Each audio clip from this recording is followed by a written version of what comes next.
Welcome to another edition of Noon Dish. I'm getting all these podcasts mixed up, doing a lot of them lately for Inside Carolina. Don, I almost made you wait because I was talking to somebody a little more important. Is that right?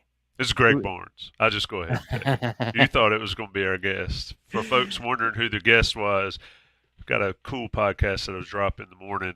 That'll be Thursday morning. Stay tuned to that. Greg Barnes and I talk to somebody on Next Level. But we are sponsored by Johnny T-Shirt and Congruity, and this is the Noon Dish, and this is when Don Callahan shines. Shout out to the folks already in here.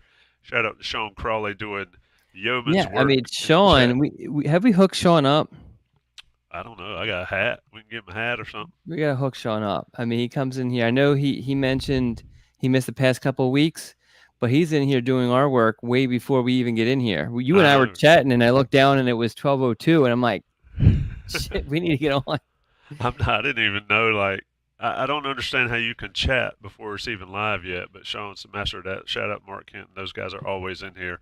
Shout out to the folks that have joined us. Don, it's safe to say that we've done these all through the month of June.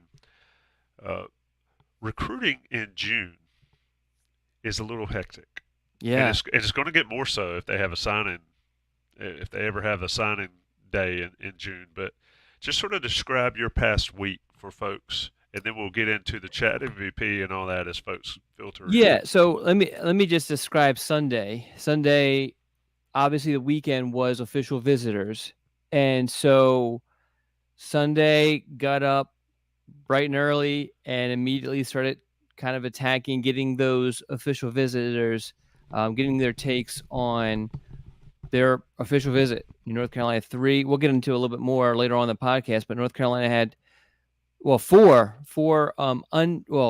guys who weren't committed to North Carolina, plus two who were committed to North Carolina. So obviously that was the focus, and then writing that up and catching up with guys and all that. That takes me until noon. I get about what I thought was a couple of hours to eat and kind of relax. And one of those official visitors, and we'll get into this, I think that's first on our docket, is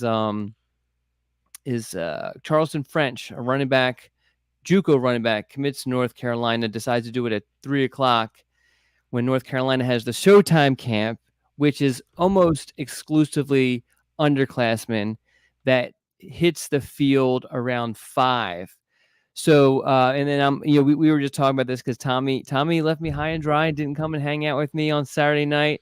But covering the camp, and then afterwards head back to the office to work things out, and finally made it home around 9:00 on Sunday. But that was definitely the busiest day, I would say, of the month or the week, to your question. But we had a couple of or two 7-on-7s last week. Also, visitors, stuff to prepare for. A lot of preparation that's involved. I don't think people realize. I try to get a hold of the expected visitors for all of these events and research as much as possible, so I can make sure I'm covering and showing the proper amount of attention to specific guys and that sort of thing. So, but we a couple things, housekeeping things that we have to get into real quick. I have a question related to this, but you do your housekeeping. You want me to do the housekeeping first? Go ahead and do your housekeeping, and then I have a question. So we have to give out 2 chat MVPs, because we didn't give out one last week because we filmed live from one of those 7-on-7s I was mentioning. And I didn't really have, it was kind of a unique situation, obviously. So it was a little bit harder for me to I didn't have my notes in front of me. And so last week's MVP was sleeping in wolf clothing. I don't know who that is. It says sheep in wolf clothing. I'm sorry, sheep. What are you doing, dude? You're at home. There's no reason to be this out of it. My brain's still a little fried, obviously. All right, sheep in wolf's clothing. MVP last week. And then the week prior, Tyler Woods was our MVP. And so this podcast is dedicated to both of you guys. And then also I have to give a shout out to Eric Miller. If you listened last week or watched last week, I mentioned that I had a poster recommend a bucket hat sort of thing that I could wear on my walks to keep the sun away, so I don't get any sort of skin issues. And I've been wearing it also at camps. And it was Eric Miller who actually recommended it. And so, we're not going to give out free advertisement for exactly what it was, but it was a great recommendation. So shout out to Eric. So he's the MVP for me, for sure. I mean, DM me that information. You see this head. Oh, I'll send it to you because I love it. The thing I like about it most is that, because you know how it is. We walk in, you're sweating your butt off, and the sweat obviously gets into the hat. The hat stinks, but easily just throw it in the washer. And I don't know if I've been. No, I have not. I think I've probably dried it a couple times, but most of the time I just take it out directly out of the washer, and just kind of hang it up, and then it's ready to go the next day and smells fresh and clean. So I'll have to give you that recommendation. So, how to become chat MVP? Question from Martha in the chat. Participate. Give us some ideas. Give us the top 5 information. Give us top 5. Good. I don't remember.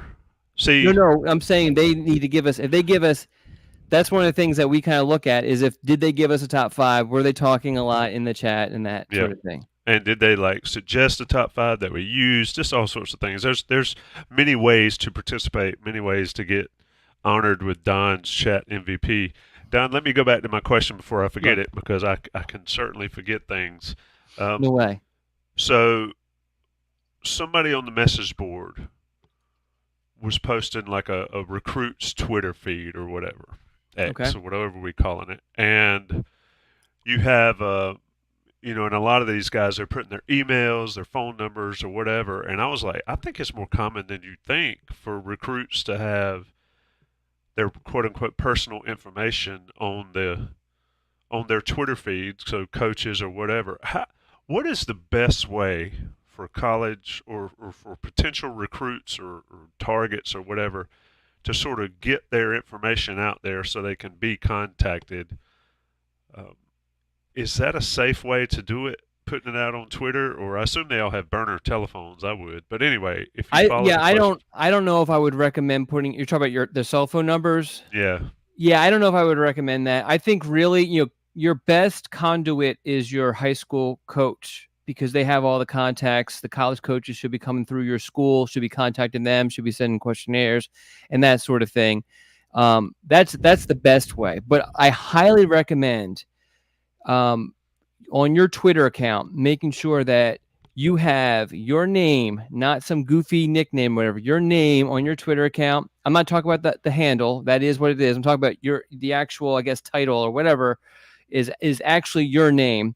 And then put in there your just basic information, height, weight, and your position and your class, the class that you're currently in. If it's 2025 class or whatever it is, and then a link to your huddle. And then whatever else you want to put in there, so be it. There's so many times. There was a kid at this class, Dudley High School, defensive lineman. He was kind of he's probably like a group of 5 kid, but he had like some weird thing as his name. And I know for me, when I was trying to locate him and get more information, I had a hard time finding him because of this. So I imagine that there were colleges that had a hard time finding him also. And I mean, at the end of the day, hopefully, he has since changed his Twitter account. But yeah, let's make it as easy as possible for people to find you if they need to find you. But with that said, your high school coach is going to be your best vehicle to get your information out there to colleges and to get information on colleges. Yeah. And folks, and especially young folks, need to realize that they look at all that stuff.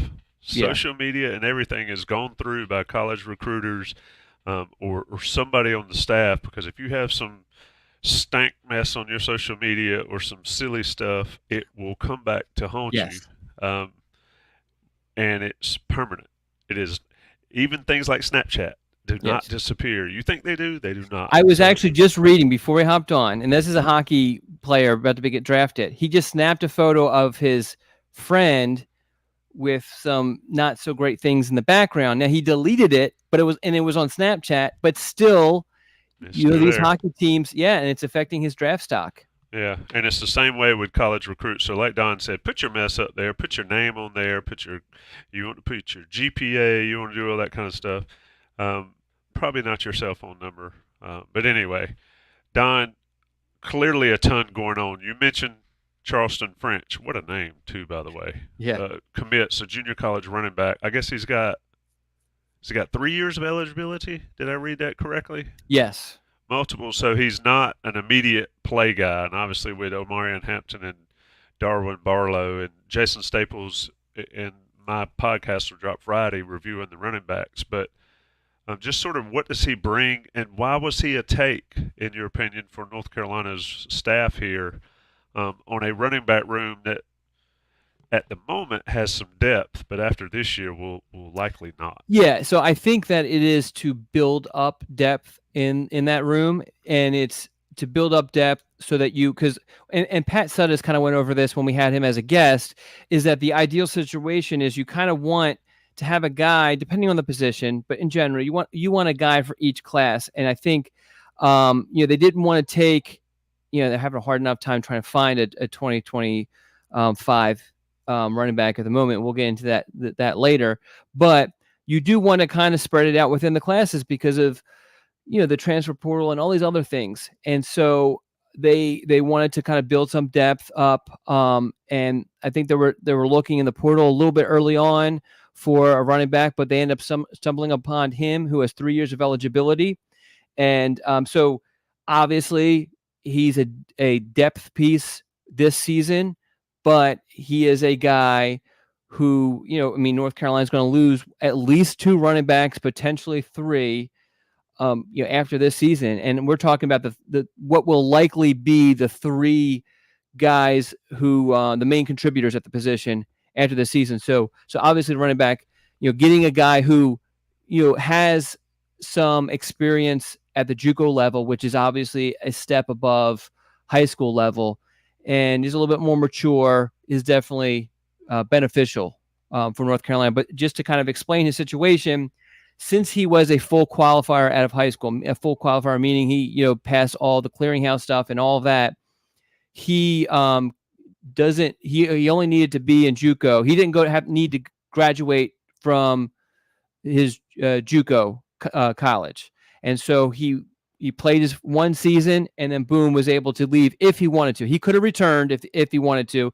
And he said that there were a bunch of schools that really liked him who wanted him to return, but obviously North Carolina gave him the opportunity to enroll now. So he arrives at UNC with 3 years of eligibility plus the redshirt season, which I think is key because I think it's a very real possibility that you say, hey, let's redshirt this kid this year. And then basically, he's kind of like a freshman in a way for you because of that redshirt season. Yeah, and you mentioned he went the JUCO level to get his prospects raised. He didn't go to Last Chance U. No. To sort of bounce back and all that stuff. So French running back commitment. And he was an honor roll student in high school. Yeah, so a lot of people, and it's changed a little bit over the years, over the last few years, but a lot of people always used to view JUCO as a bad thing. Yeah. Not necessarily, certainly not in baseball and places like that, but in football, French is a guy that's a quality student coming to North Carolina with a ton of eligibility left into a running back room that, like Don said, will lose Barlow and Hampton most 100%. I'd be shocked if he doesn't go and things like that. So a lot going on into that commitment. Another commitment, and this is where it's blowing my mind, Don. We're talking about 2026. Yes. I mean, this is ridiculous. Yes. 2026. But guy's a player. I guess going into his junior year in high school, he's finally getting the shot. Zaid Lott. Tell us about him. Yeah, I mean, this is a kid. So just a little bit of background. He plays at Providence Day High School. And if you follow recruiting closely, you know that this is a school that ever since Chad Greer arrived, I guess it was 4 or 5 years ago, they have been regularly just churning out recruits. And that includes Jordan Shipp, who's on campus right now for North Carolina, who is creating quite a buzz. And many believe he'll see a lot of time this season, despite him being a freshman, despite how deep that wide receiver room is at North Carolina. But they also, if you follow recruiting, you're aware that for the past couple of seasons, Jaden Davis has been Providence Day's quarterback. And Jaden has since signed and enrolled at Michigan, and I believe he was kind of sort of in the battle for replacing J.J. McCarthy at the position during the spring.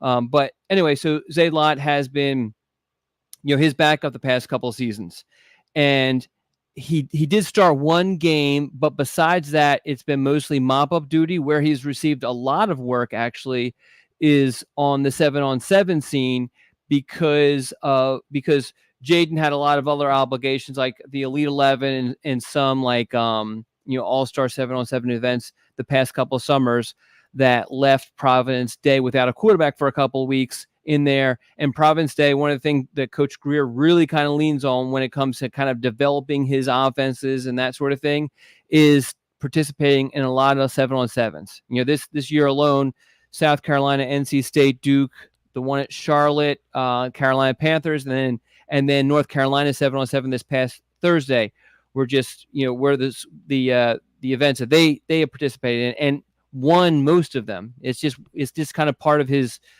I guess, his you're building his offense up and training his kids and that sort of thing. And a guy like Jordan Shipp has benefited from that tremendously. But anyway, bring it back to Lott. Lott is 6'4", 6'5", 200 and something pounds. Definitely you look at him and you don't think. There's a lot of times you see a height and weight and you're like, and then you see the kid in person, you're like, I don't think he's there.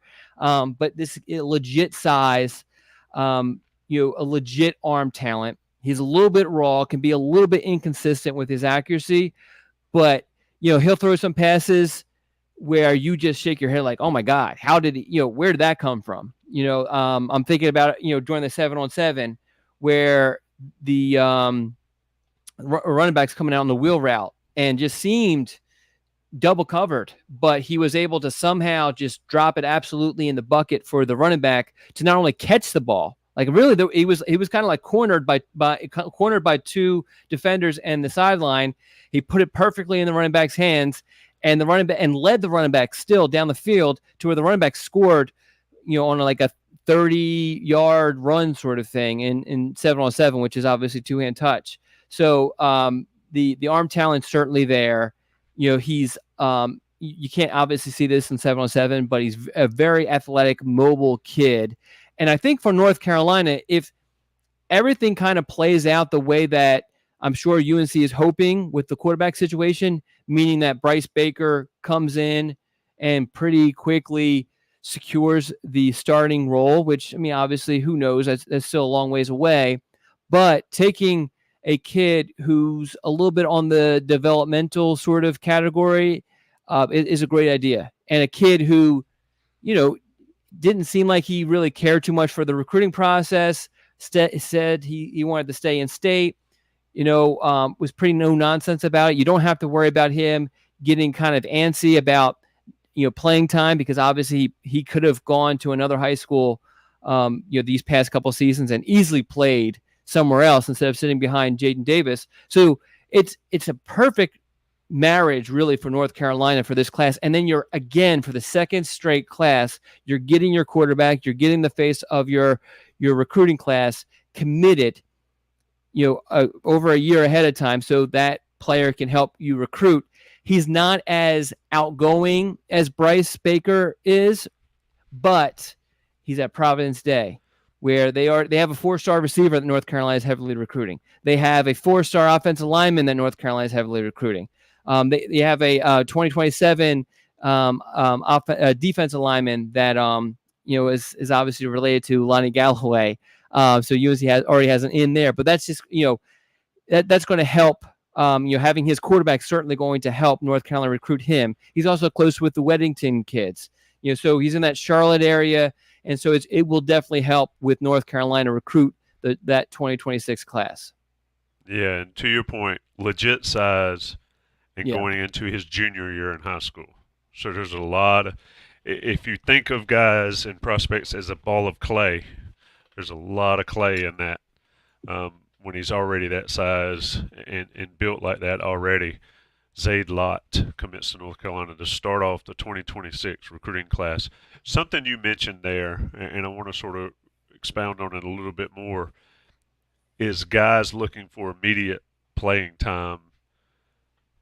A lot of times kids always say the right thing, or anybody really, Yeah. kids, young adults, Yeah. young men, whatever, say the right thing is, put in the work, trust the process, wait your time, blah, blah, blah. He's done it. Yeah. That's a big deal, I think, to your point, because especially with the transfer portal and college quarterback rooms and all, they can get quite crowded. For him, Lott's put in the time. How important is that for coaching staffs when they're recruiting players to see that in action, not just words, but to see a player that has in fact waited his turn this day and age? I think because, as you mentioned, it's becoming increasingly rare that a coaching staff looks at it as a huge bonus. And it may not be something that you put on your checklist of items that you're looking for, just because you kind of almost expect most guys are looking to get on the field as soon as possible. But when you have a kid who has kind of waited his turn, that's definitely a huge bonus. And really, as I mentioned, it just kind of, the whole situation just plays out perfectly for North Carolina as far as just their need for their situation. Yeah. We're talking with Don Callahan. This is the Noon Dish. Did we ever decide on a top five for this episode? Well, I was going to ask you, so I know that it looks like we have a lot of questions. Buck also, I found what Buck was talking about. Buck Sanders, the great and powerful. This is on the message board. He posted a question. So maybe we skip top five and just kind of answer some questions after we go run through all the topics. You want to do that? Yeah, and if you're in the chat and you want to drop some questions for Don, we'll just do a full blown Ask Don live segment here. So drop your questions. I've been starring a few. Yeah. There's some I haven't starred that I don't think we can answer. But Don, you can see them rolling through as well. I can't. I'll go ahead and ask this one. Yeah, you can point them out. Okay. I'll ask you this one though. Okay. I believe Lott's a 3-star at the moment. Given that he's just a junior in high school, Tyler Woods asks, will he be a 4-star at some point? What's your thought there? So I don't think he's. I'm pulling on. I don't think he's ranked at all, and I think he's not ranked right now.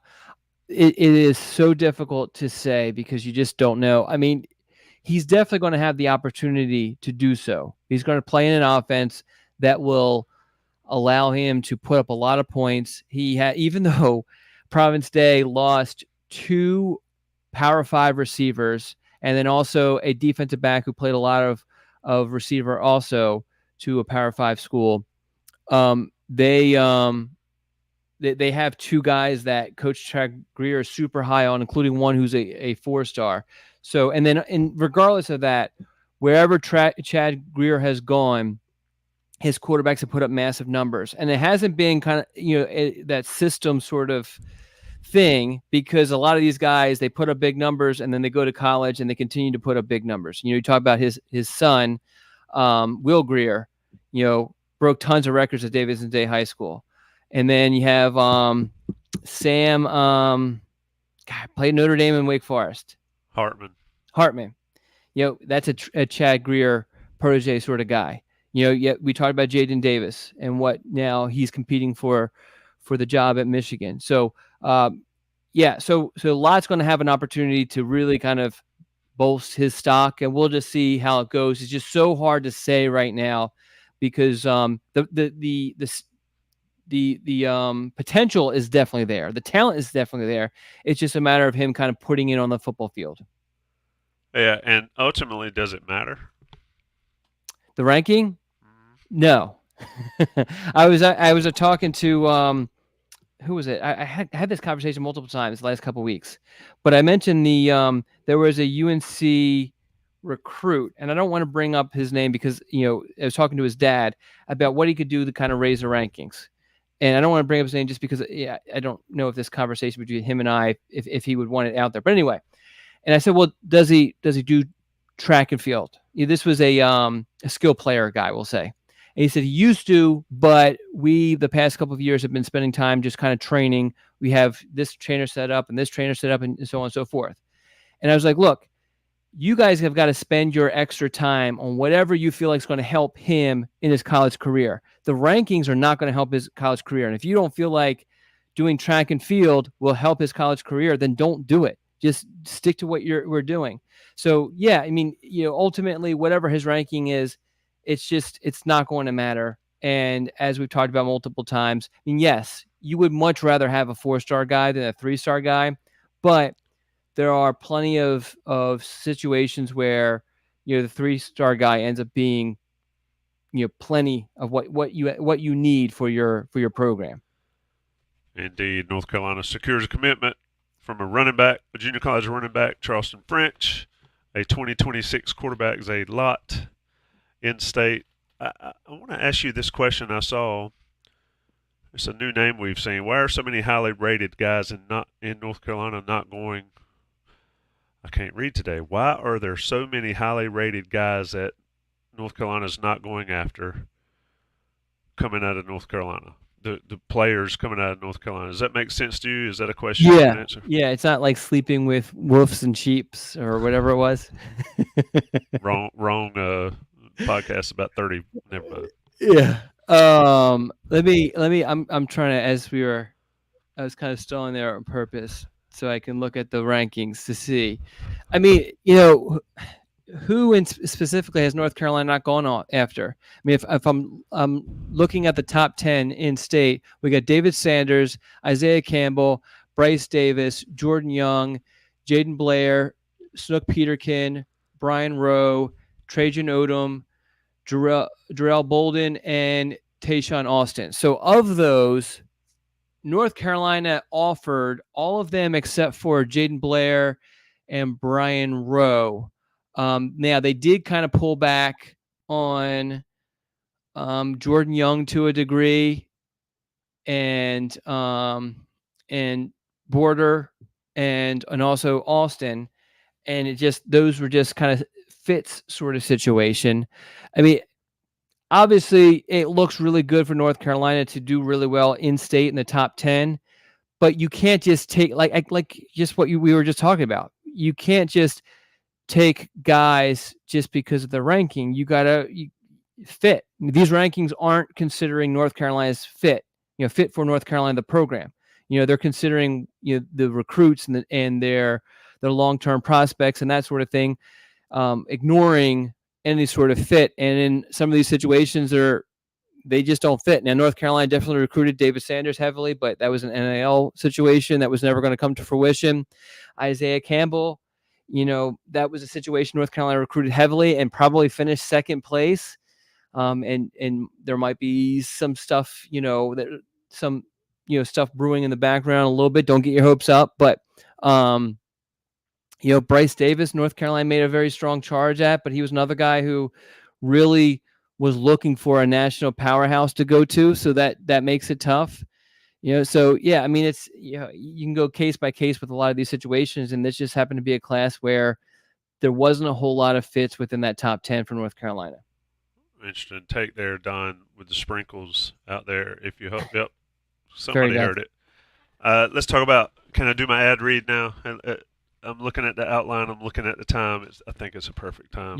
Hey, Tommy, you're doing a great job. I'm doing a great job. Like I said, I just want to make Don Callahan happy. It's Johnny T-Shirt and JohnnyT-Shirt.com sponsors this podcast. Great friends of Inside Carolina. You probably hear me say it a lot, but I mean it. I say it a lot because I mean it a lot. They are great friends of Inside Carolina, great friends of the Inside Carolina premium subscribers. You get 10% off whatever order. You don't even have to go see them. I would go see them. What better place to go see them than on Franklin Street in Chapel Hill? But if you can't get there, it's JohnnyT-Shirt.com. Take care of them. They take care of us. Get 10% off your order. You got all the swag. Football season is around the corner. Right now, you're probably going to need to wear some short sleeve football stuff. They've got it. They've got the jerseys. They've got everything. Go see them online or in person. National guys will pay the bills on the audio version of this. This is Noon Dish with Don Callahan. And Don, a ton of questions pouring in. I'm trying my best. We can mark that one off. This is great. Preston, shout out to Preston I had to put a 5-minute timer on Jason the other day. I thought it was pretty funny. We did a O-line scouting video, and That doesn't surprise me. there's 8 guys, and to Jason's credit, he loved it and he nailed it most every time. I don't have to put a timer on you yet. That might happen one day. I was getting long-winded earlier, wasn't I? Yeah, a little bit. I was like, trying to get a word in here. I think I just messed something up. Luke Tucker. We're sprinkling questions in, but Luke Tucker asked. That's another name I hadn't really seen here. Shout out to Luke for joining us. Yeah, a lot of new people today. Should we be interesting for worried the about chat. how small current class is? What is it? 10, 12 so far? Something like that. I know I should know this. But the crazy thing is North Carolina hasn't picked up a 2025 commitment this month, and which is crazy if you think about the last couple of years. So yeah, we're actually at 10 commitments for this class. So I will say no, and the reason being is that the transfer portal. You want to be able to have space for the transfer portal, and the other aspect too that I don't know how much is on staff's minds, but I keep on reading all this stuff about what's going to happen with rosters in the future with the House ruling and the settlement and all that sort of stuff, and that's well beyond the scope of what we talk about here, but it does have an impact if there is some sort of change to the roster limits. I've seen stuff where it said that roster limits will increase. Scholarship limits would increase, but roster limits would shrink or something crazy like that. I mean, who knows what's going to happen? So I imagine that you don't want to take, and Pat kind of talked about this a little bit, you don't want to take a lot of chances anymore in high school recruiting. It's better to kind of take guys that you like, that you see, that fit what you want. And then if you still have a hole, just trying to fill that hole in the transfer portal through somebody who you feel, who actually has proven himself on the college level. And so, there were situations like, with Tayshaun Austin, where North Carolina kind of felt like he wasn't a fit. And, there were some people on the message board saying, what are we doing? We need defensive linemen, which, really North Carolina doesn't need edge rushers. If you kind of look at the edge rushers, the numbers from the past couple of classes, there's a little bit of a logjam at that position, particularly with the last couple of classes. But anyway, my point is that you don't want to take a guy just to take a guy, just to say, okay, I could check that off my list. If you don't feel that the guy's a fit, then you hold on to that spot and use that spot in December in the transfer portal. And so, yeah, I think what you're going to see is that classes are going to be a lot smaller from here on out. And so it will make it more difficult to kind of compare this class to prior classes, because it's just we're in a different time and an uncertain time. Yeah, folks remember the name Quincy Roche? Yeah. Those days are over. Not having spots for people like that. Well, that was my response to the person was, are you one of those people who also complained to December that North Carolina doesn't have spots for guys?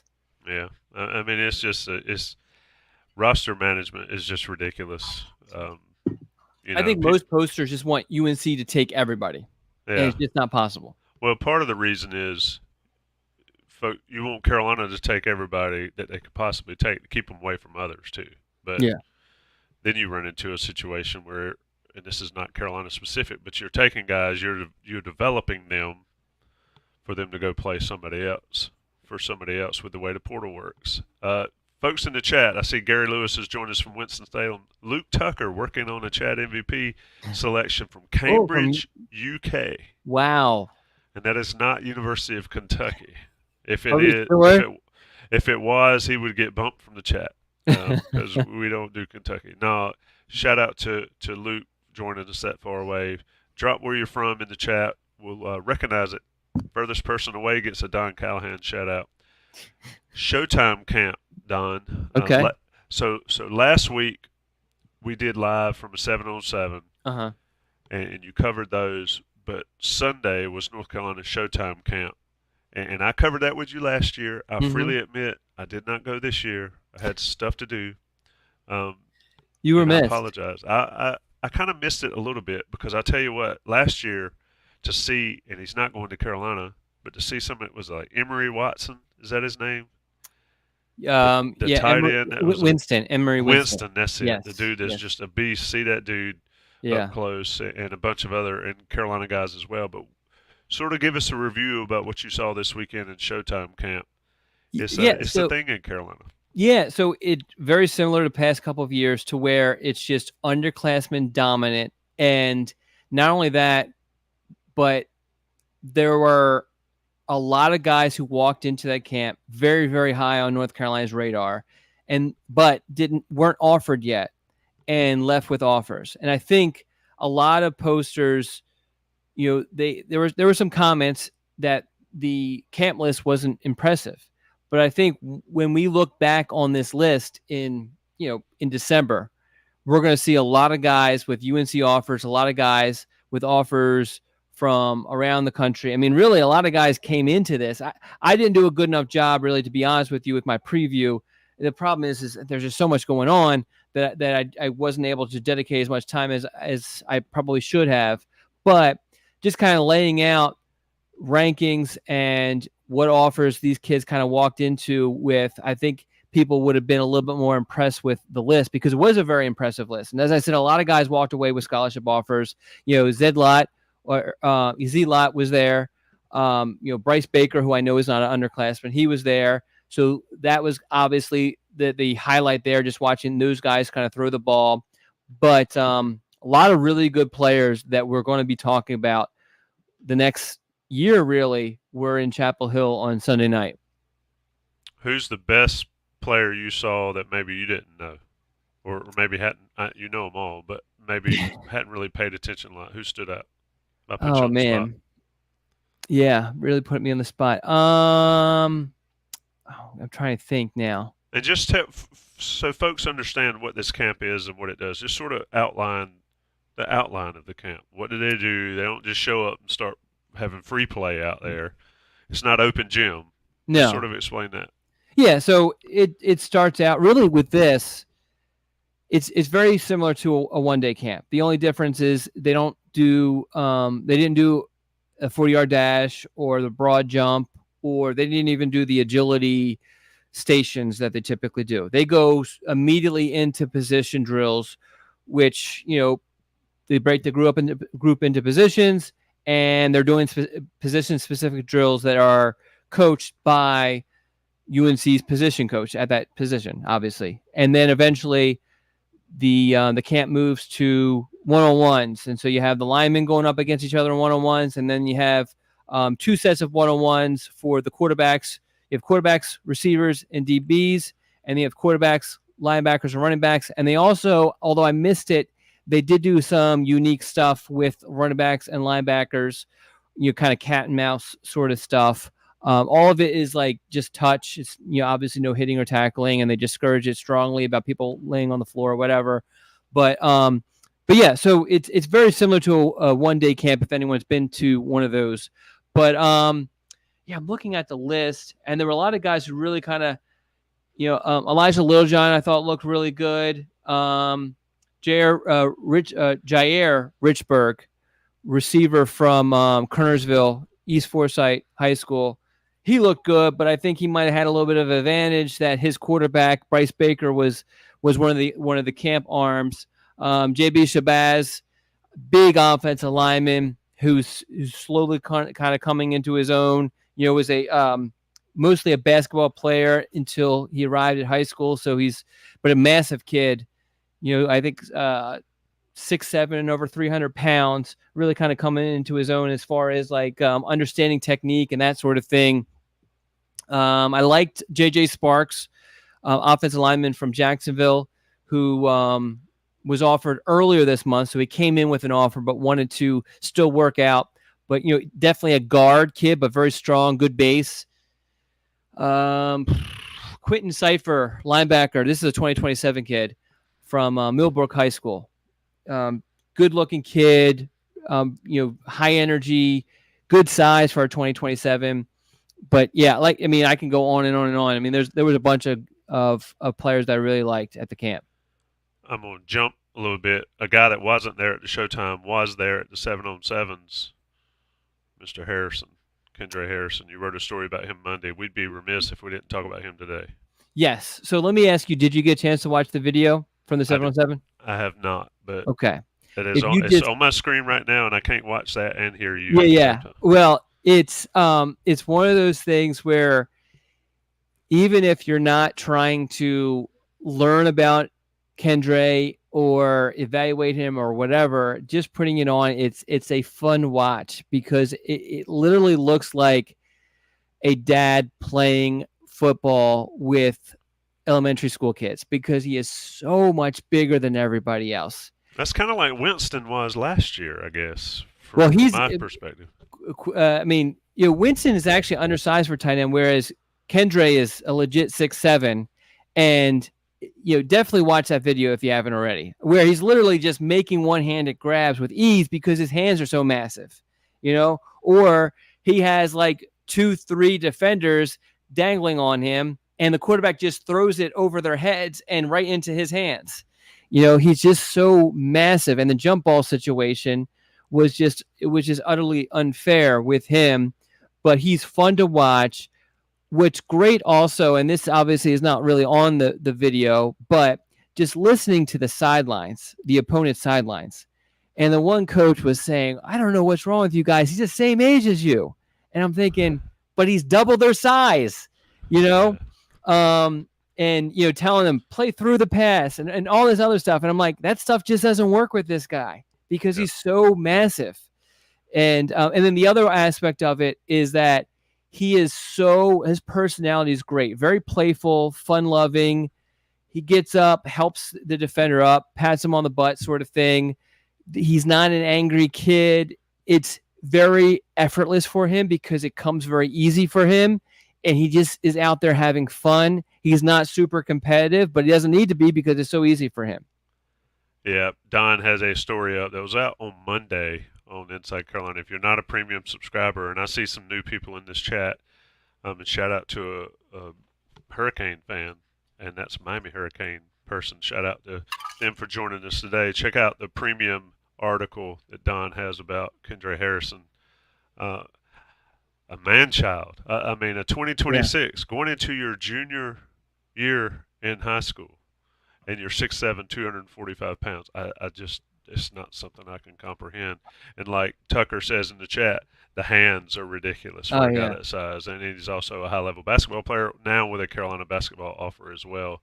I don't want to mention a name because this guy's one of the greats, but that's some Julius Peppers size there. And Julius Peppers was different, if folks don't remember. Well, I was at I guess it was the Under Armour camp, and one of the Under Armour coaches who, I don't know how much he follows recruiting or whatever, or how much he knew about Harrison, but he was there kind of talking to him. He was like, man, you can make a lot more money as an edge rusher than a tight end.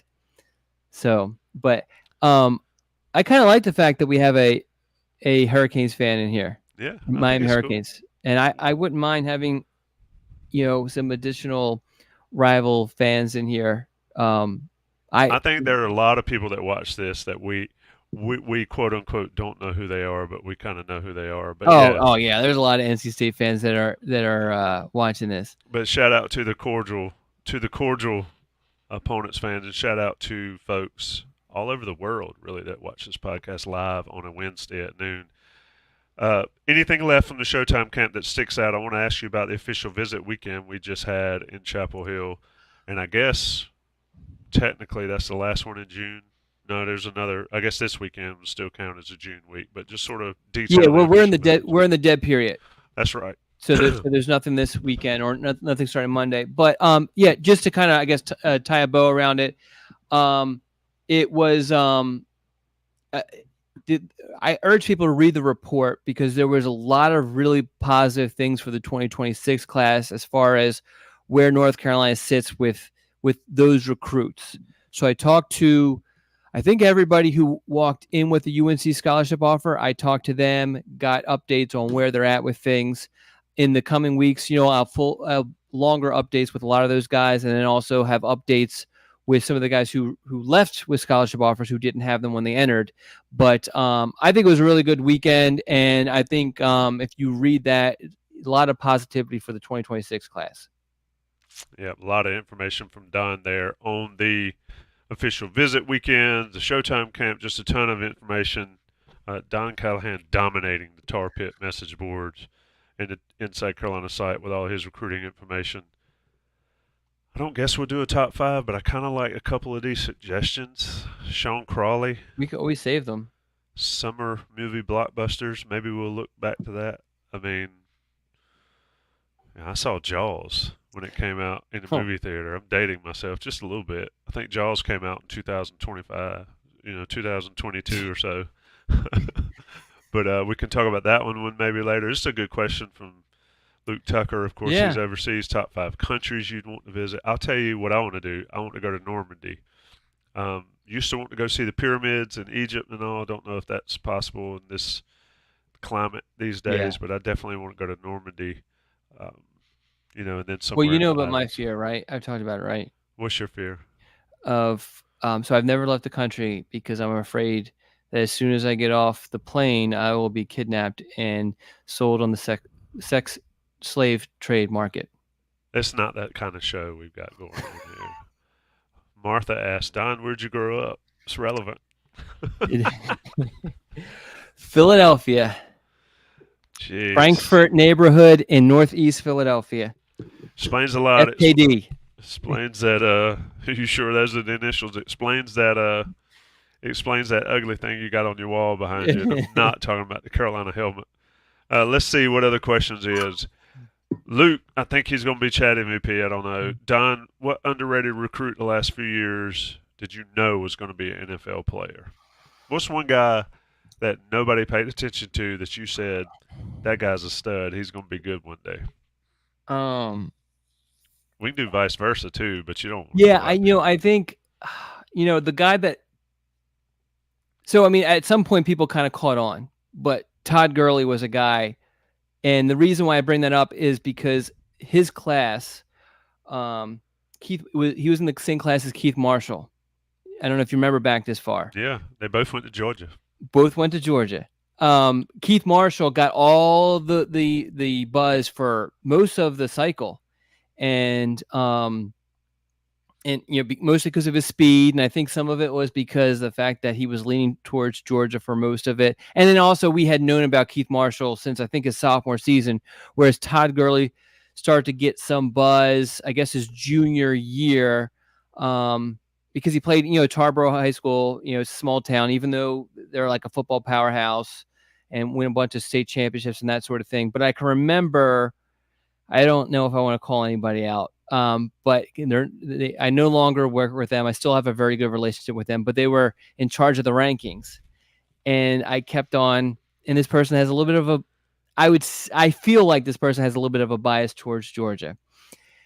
And I kept on telling them about Todd Gurley over and over again. Todd Gurley, I would, and some of it was, I saw Keith Marshall in certain situations where he looked terrible. I can remember bringing a friend of mine to one of Keith Marshall's games, and Keith Marshall was either hit behind the line, tackled behind the line, or hit the line of scrimmage, other than a 55-yard gain. And, his numbers didn't look bad because of that 55-yard gain. But anyway, and then he quit on his team in the one game, which was obviously a turnoff for me. But Todd Gurley was complete opposite, where he would play defensive end mostly. He's mostly used, he's used all over the place, but he played defensive end and linebacker, and obviously played running back, but he wasn't even like the main guy at running back. They used him as a decoy a bunch, and he was actually most of the time making impacts on defense. But I kept on telling this person about this Todd Gurley guy. I don't know what he is. I wasn't completely sold that he was a running back, but I didn't know what he was.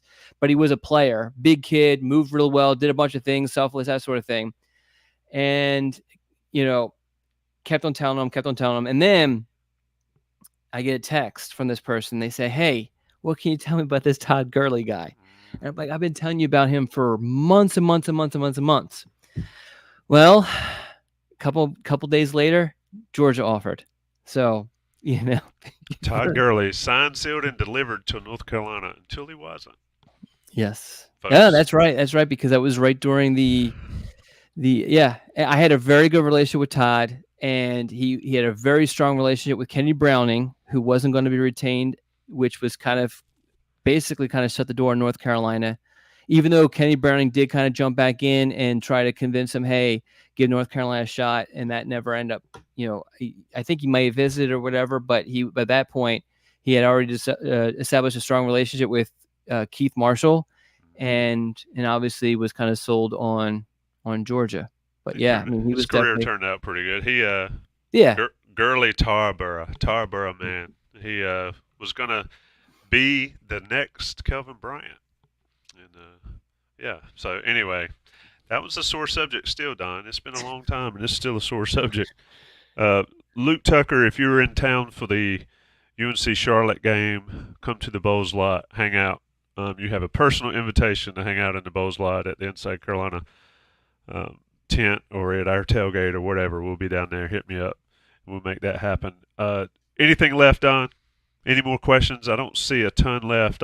We didn't talk about the official visit weekend. Oh, I thought we did. I was not Tommy, paying you're attention doing to you. so well, Tommy. I'm following part. Yeah. Tell us about it. Okay, so as I said earlier, they had 6 official visitors, 4 of them who weren't committed to North Carolina. We talked about Charleston French already. He was kind of like a late addition official visitor for the weekend. That obviously has already ended well. 2 others that North Carolina has put themselves in a great position with.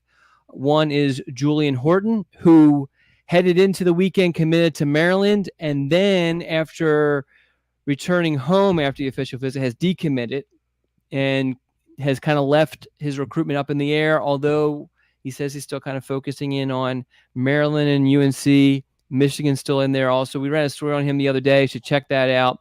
But North Carolina definitely put themselves in a great position to complete that switch. The other guy, and I'm going blank on Byron Nelson. I should not go blank on him. Man, that was a great golfer. Great golf tournament too, by the way. Great name.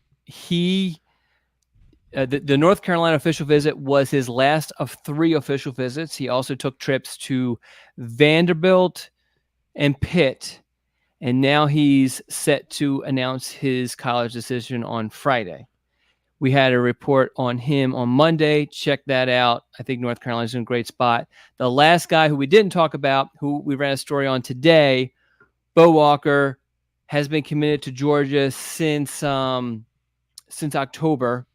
UNC's been messing with him ever since. He's one of the I guess North Carolina headed into June with 3 running backs it had its eyes on. Jabri Wallace Coleman, which we've talked about in prior podcasts, and Jasper Parker. Both of those guys have since committed elsewhere. So Walker is kind of the last guy as far as, if North Carolina wants to land a running back this summer, that North Carolina's chances are with him.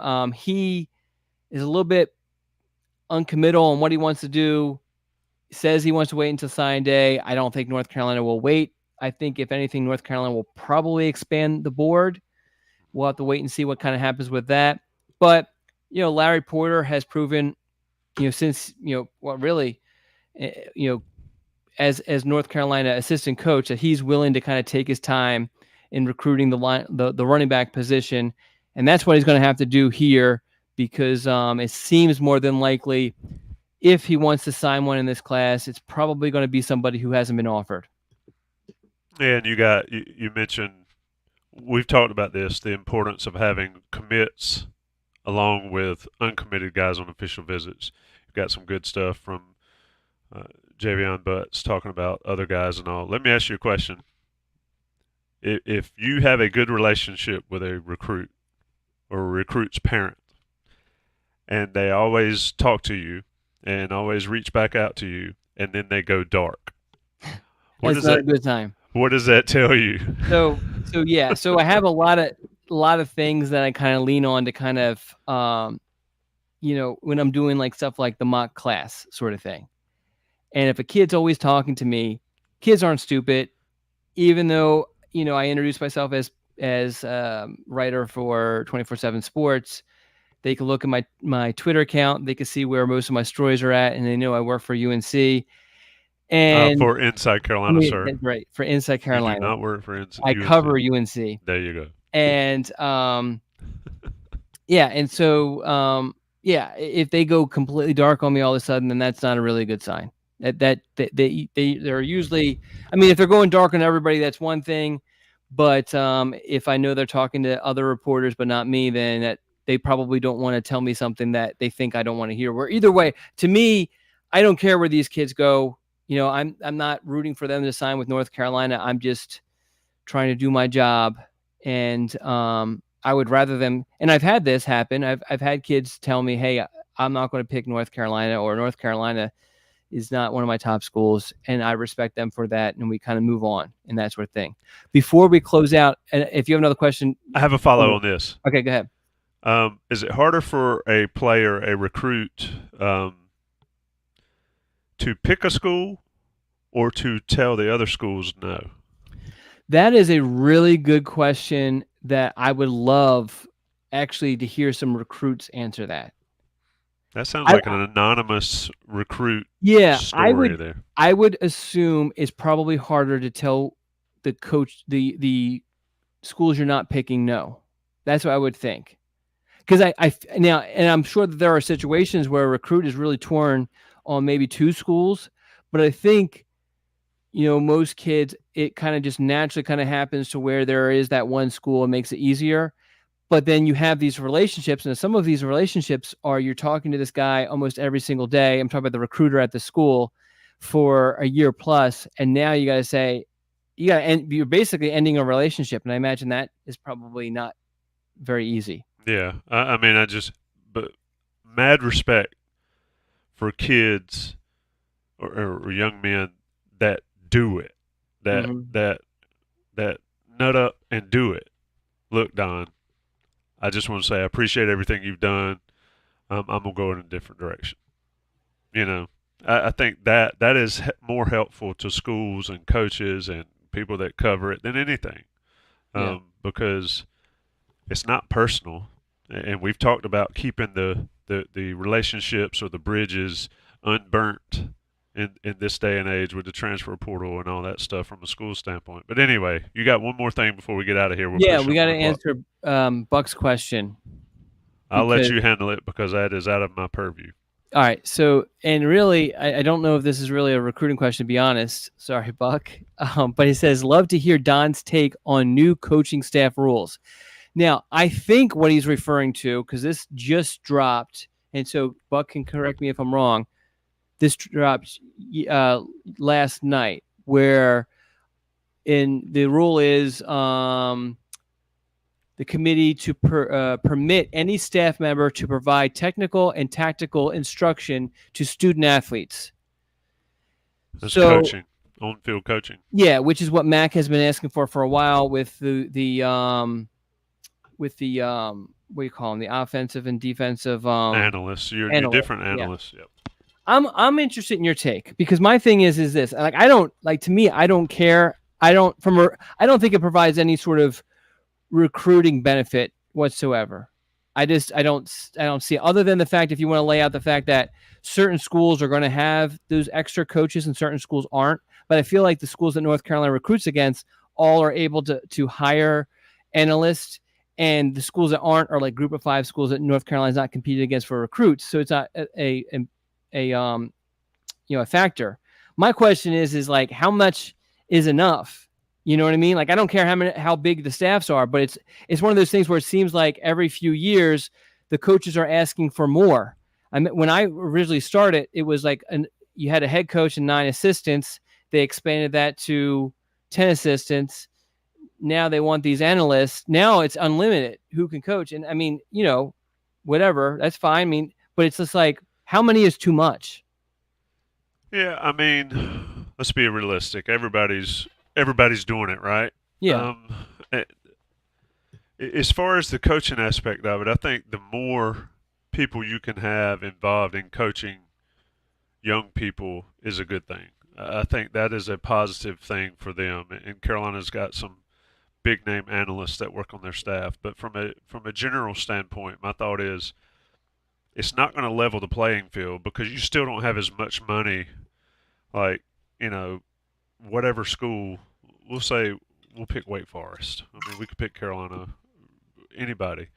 They're not going to have as much money to spend on these guys as Alabama does. There's no denying that Alabama had a mountain full of analysts coaching or doing whatever that other schools don't have. So I think the allowing it by rule, it levels the playing field to a certain extent, and it certainly helps Carolina even more. But to your point, to recruiting, other than having more access to coaching and more access to learning and all, I mean, maybe that's the aspect that affects recruiting the most. I don't know. I don't know, but I do hear you when you say how much is enough. Well, obviously, I don't think we'll ever know that because Well, now it's nothing's unlimited. yeah, and nothing's ever enough. Well, You yeah, know, and that's like the thing for the red shirt rule that drives me nuts. Like I don't care. Like let them pay 5 years, but we right. go from having 4 years in red shirt to let's allow them to play 4 games and still keep the red shirt to let's allow them to play 4 games and not count the bowl game on top of that. And it's just like they're just going to keep on asking for more and more. It's just Well, at some point, it's not college football or not oh college yeah, athletics anymore, yeah, and that's another whole ball of oh yeah, worm or a can of worms to open. But yeah, as far as a recruiting thing, you know, the more the better, I guess. I don't know. I think some of the rules are archaic and dumb, but I think the more they relax rules, you get teams that are going to play by the rules, that are built to play by the rules on a level field with teams that maybe the rules are just suggestions, if that makes yeah. Well, this sense. sounds like And it. I'm not naive enough to think that any one school is holier than thou in all of that regard. Yeah, yeah. No, Makes and I sense. mean, um, making it unlimited now makes it so that nobody can get in trouble. You can hire as many as you want, and so be it. I mean, I think that there comes a point where you have too many cooks in the kitchen, and it could be a detriment by having too many coaches. But the other aspect of it, and I talked about it earlier, is with the lawsuit stuff with and what schools have to now pay back pay to prior players and all that sort of stuff. Like how Which many that is schools? complete BS. That the schools themselves had to pay that money. Yeah, well, I mean, I'm not going to get into all of that, but my thinking is just like now that they have to find some money to pay these guys, are they going to have the money to pay all these new coaches? I don't know. It's I, it's that's a whole different just can print of more worms. money. Yeah, just print more money. Yeah, That works. I don't know. It's interesting. Going to see where it goes over the years. But anyway, we're not going there on the noon dish. We've been plenty of places. We've been to commitments. We've been to summer camp. We've been to Showtime camps. We've been to top fives. We've been all around the world to the UK, down to Miami. I'm getting out of here. What about you? yeah, me too. All right. Thanks everybody for joining the noon dish. I'm Tommy Ashley. That's Don Callahan. It's been Inside Carolina's premier live Wednesday at noon show on the internet. Shout out to everybody that's joined us. Shout out to the people in the live chat that make it so much more fun. Shout out to Johnny T-shirt and Congruity for being there for us. CongruityHR.com/Tar Heels. Small to mid-sized business assessment. Local business can make your business even bigger than you could imagine. Congruity HR. Don, thanks. Thank you, Tommy.